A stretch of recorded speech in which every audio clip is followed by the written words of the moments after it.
right, we're live. Cool, cool, cool, cool, cool. Cool, cool, cool, cool, cool, cool.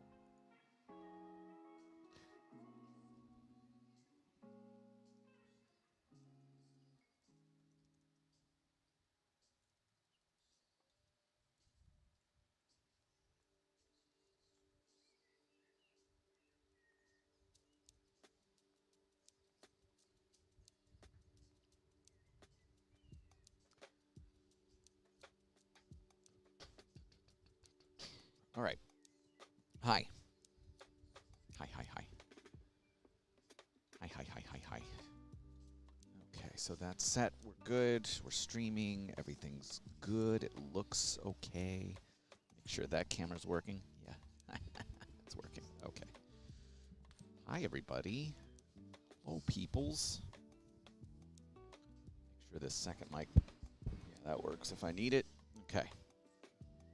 There's a possibility we'll might have a surprise guest or two along the way here.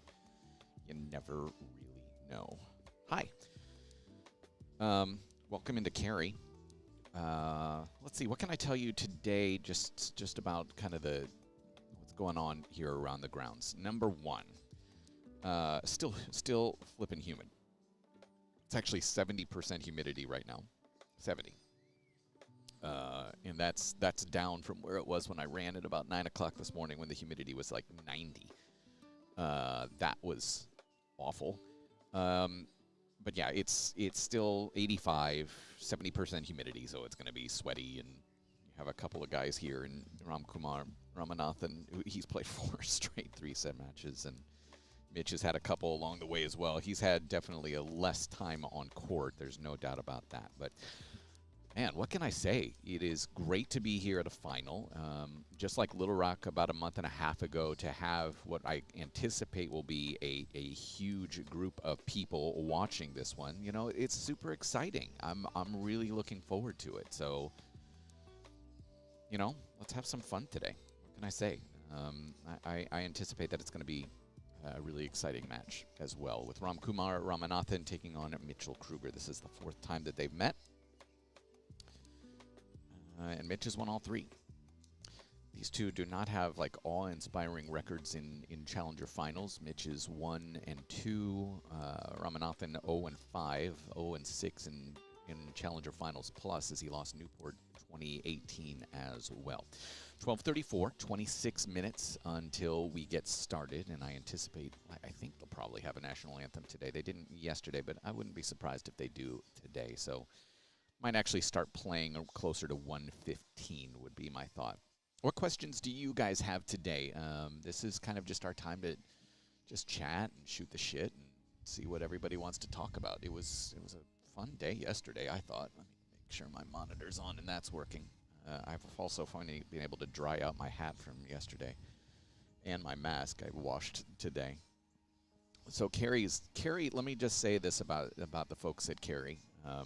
Here at the Cary Tennis Park, and Sean and Ted are our tournament directors, and what I can say about them is they make everybody feel like they're part of a family here, trying to make this event as successful as it can be. And obviously what that means, what's successful, right? I think it's a couple of things: community involvement, and they've done a great job considering they aren't allowed to do a lot of things right now, right? But the ticket sales have been huge. Yeah, Galen, it is great to do this without a delay, right? So they've been able to get the community involved and engaged here without a lot of the things that they normally do in terms of outreach. Yet still, the crowd is better this week than it has been in years past, and that's pretty flippin' awesome, man.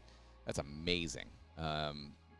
So that's one measure of success, right? Just in terms of ticket sales and number of people out here.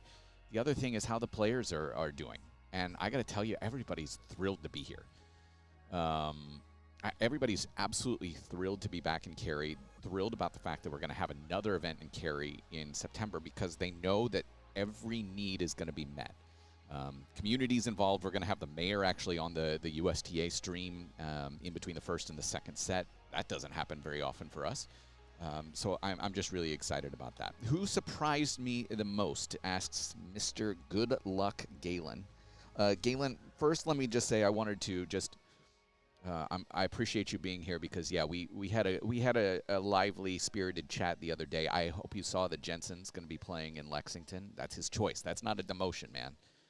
I know you and I are going to disagree about that, but to me, the word demotion implies it's something that's forced upon you, and that's obviously not the case. Jensen wants matches. I'm a bit surprised he's not playing in Atlanta. That he didn't get a wild card. I think that's frankly, if I'm in Atlanta, I want him there. I want Brandon Nakashima there.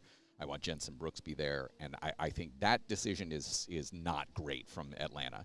But he's making that choice to play that so he can get matches in and prepare for. I think he'll get a wild card to Cincy. That's me. But preparing for Cincy and then preparing for the U.S. Open. So yeah, we're good. I just think demotion implies forced relegation, and that's not the case. He's making that choice. But yeah, I thought he was going to play Atlanta because they would give him a wild card. For them not to give him a wild card is crazy to me. Let's see some of the other questions here. Hey, I'm going to assume that's Ted Reese, our tournament director, that's checking in. Yeah, you are part of the. We are. This is a family, man. That's what's cool about these challengers, right? We all feel like we're part of a family. But yeah, Ted and Sean have been just amazing to me over the years. And Cindy, who's, I think you can kind of see her. She's in the blue and white pattern dress up at the top there. Who does? She runs the Cary Tennis Park now. She helps with all the media relation stuff. Everybody just is fantastic. Demotion for your fandom, yeah. Hi Ben, I miss you too, and I'm looking forward to seeing you in a month in Cincy. That will be fantastic. I'm really excited. And in New York, too. Catafall asks, what do you think about Kozlov playing again today in Lexington? That's a tough flippin' ask, man. So what we heard from JJ Kresnik on Twitter was that it appears it was a groin. I talked to Kaz just afterwards, and he was limping around. So groin would make sense. He has to play qualies, unfortunately, for him because of the fact that he couldn't get the special exempt. It's one of those things, had he made the final, he would get a special exempt into the main draw. I don't know. I know he was trying to reach out to people to help try to get a ride over there to Lexington. I think it's about 5 hours to get there. I think that's right. So hopefully he's there, and I wouldn't expect a lot today, is what I'll say. I just wouldn't expect a lot, so we'll see. Yeah, that's going to be a really tough ask today, and I'm glad I don't have to watch that, to be perfectly honest with you. Galen, craving ATP Jensen because I know he can hang. I suppose I spoke for my desire, not what's best for Jensen. Yeah, that's the thing, is like it you know, if a guy comes, he's ranked 70 in the world and says, I want to play some challengers, you know, that's his choice. That's the beauty of tennis, right? That you can, if you say, I need 3 or 4 matches before this particular series so that you're peaking at the U.S. Open, that's a great opportunity, right? So you have that opportunity and say, I'm gonna go play this tournament in Lexington, get ready. You know, for me, if I'm setting Jensen's schedule, I think it works out perfectly. I would also prefer that he plays in Atlanta and potentially get a couple matches in. But I think it's great for him to play Lexington, then maybe take a week, or is it 2 weeks off, and then be ready in Cincinnati. I mean, I think that sounds great. Just in terms of just kind of peaking and making sure your physical, just your physicality is checked in and okay for down the stretch. So yeah, I think it's good for him to get some matches in, then prepare for Cincy, then prepare for New York. Peter says, hey, we're lucky to have you part of the tennis community. Hey, thanks, man. I'm you know, I've said this many times, including on your pod. I'm so flippin' blessed to be doing this.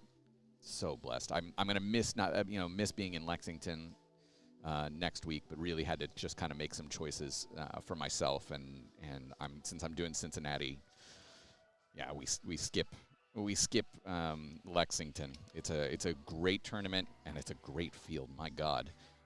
Who surprised me most this week in Cary? Yeah, you mentioned Govind. I don't know if I would say that it was a surprise to see that Govinanda won those matches. Obviously, the way he won against Christian Harrison happens, once every 100 times when you win from a set and 2 breaks up. 1 in 100, 1 in 200. I think the top quarter was so wide open that I don't know that I could say that anybody necessarily surprised me. I think Ramanathan. If I had to pick somebody, and not as the obvious choice, I think Ramanathan actually surprising me. The way he's been able to somehow just kind of fight through all of these matches has been fascinating to watch, because it's all energy. His capabilities from the baseline are rather limited. So he transitioned a few years ago to this almost 80% serve and volley or chip and charge type of mentality. And to see him do it on this kind of a court and against some of these wins over was it Galano and the win over Gunneswaran, and then yesterday as well against a very fatigued Stefan Kozlov. I just always kind of expect him to have that one bad match within a week. That's just kind of how I anticipate it. It's always kind of a surprise to me to see him have that consistent level, especially like we said, 4 3-set matches. That's nuts, man. That's completely nuts. Galen, he is a great person. He is one of the nicest human beings off the court, which always kind of makes that dynamic of what do I want to say? Just the yelling, the vocality on court, as Eric Jonsson makes a rare appearance. That dynamic is so weird because he's like the nicest guy off the court, but then on the court you just want to throttle him sometimes and just be like, shut up. But yeah, I mean, he uses the energy, and this crowd is going to be, I think, very much in his corner today, just because of how they responded to him yesterday. They really liked the energy he was bringing. They liked how much he was vocal.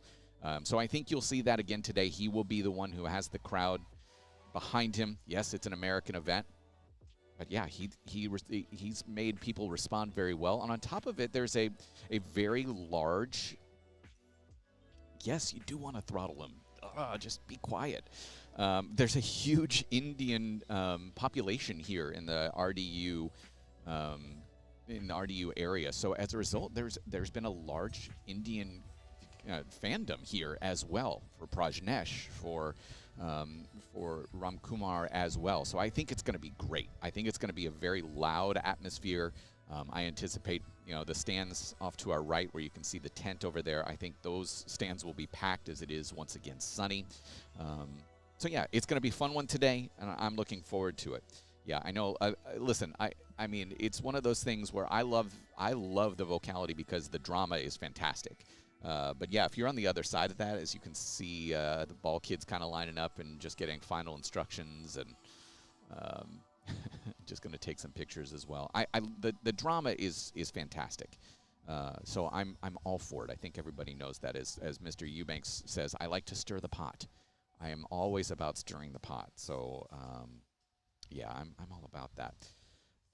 In terms of what I thought, Ben, about Max Purcell beating FAA last night, I watched none of it. I have not seen any of the Olympics as of yet. I have been very much locked in on what we've been doing here on site. I tend to treat the first few rounds of the Olympic tennis side as a little bit more exhibition than anything else. I don't know that I put as much stock into it being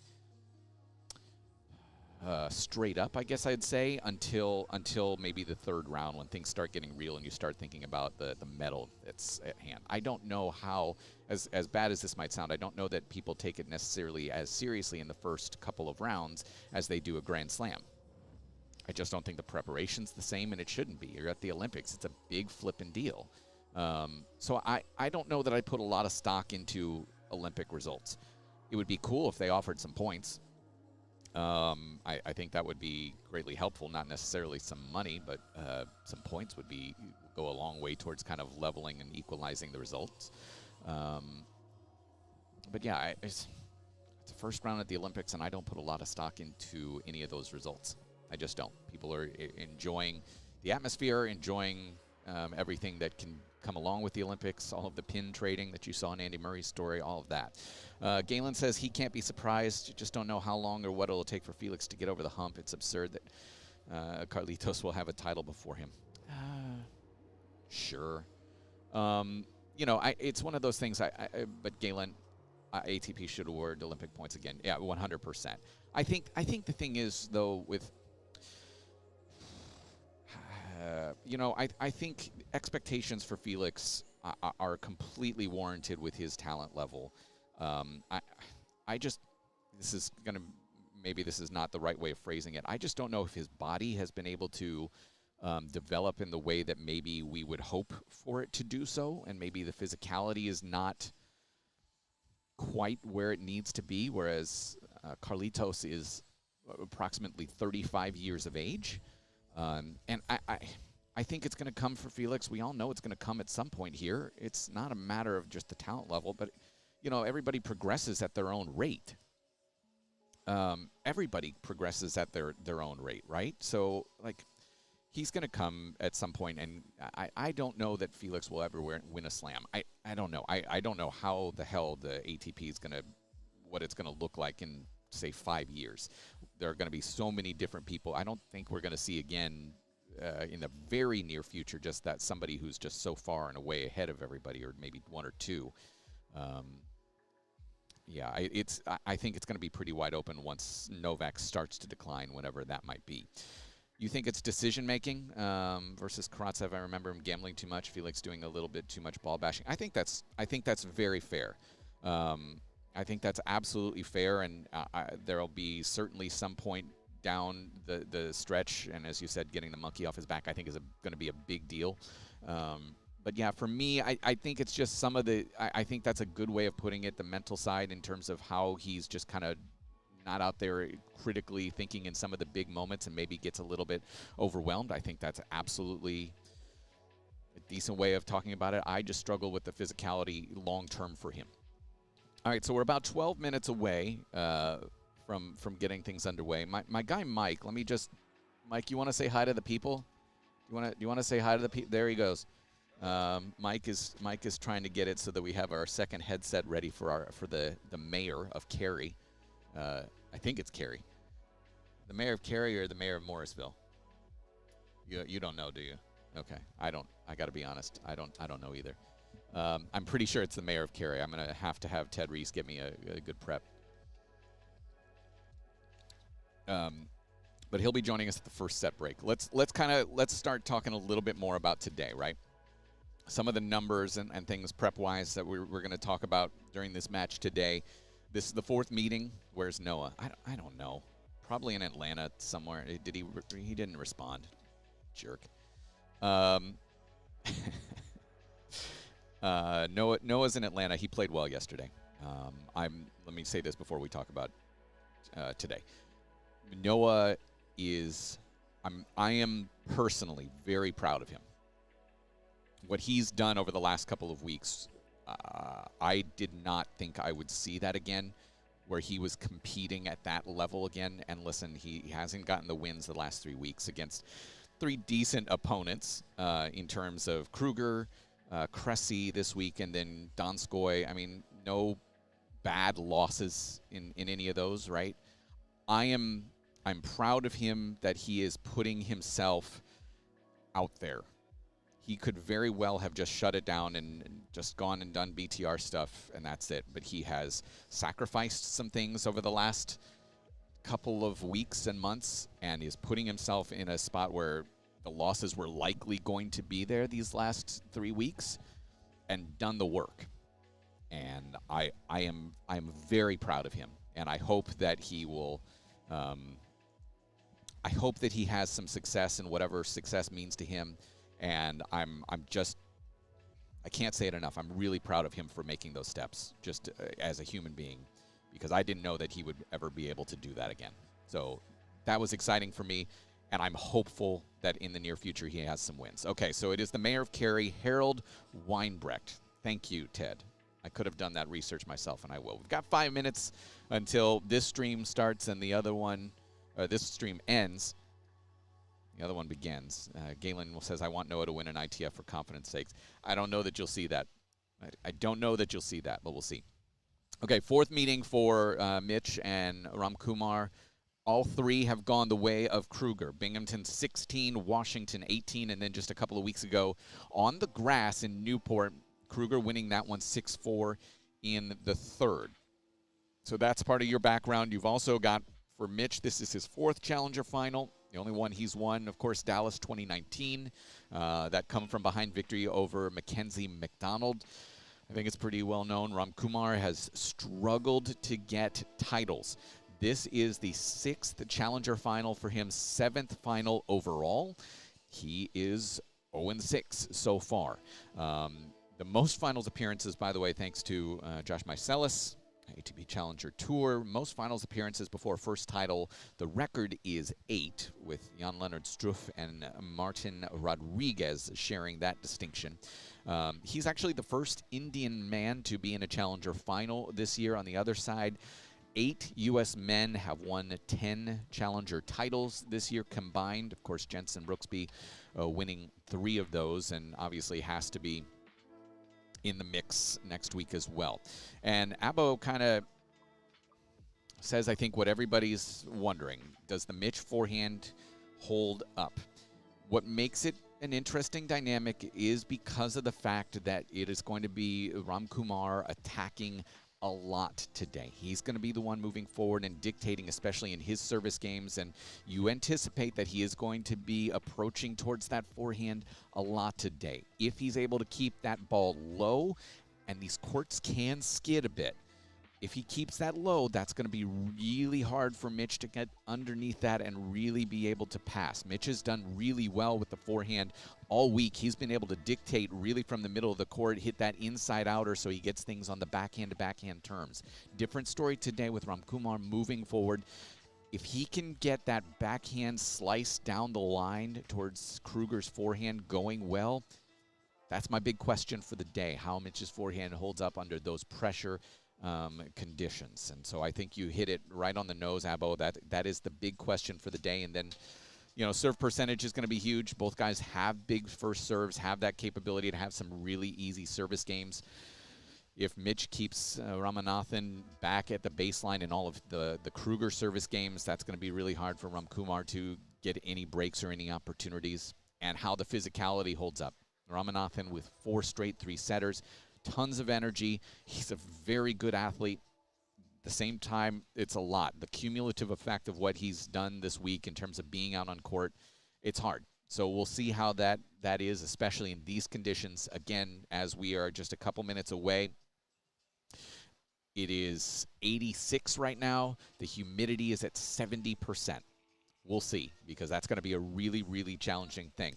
Hey, if you haven't, make sure you if you can, subscribe to the YouTube channel as well. We're about 13 subscribers away from 100, which means we then get to say youtube.com/MikeCTennis, which is a big, big deal for us and makes it a lot easier for me. Galen, I appreciate being in my habitat again as well. I love doing this, and this is such a cool way to interact with you guys. And real quick, before I have to go, we are going to be getting the winner of the match here on YouTube and Twitch right after the match. Whoever wins that, we will make sure to have them in the broadcast booth with us and just kind of do that post-match chat about the match and the week, okay? So make sure you come right back.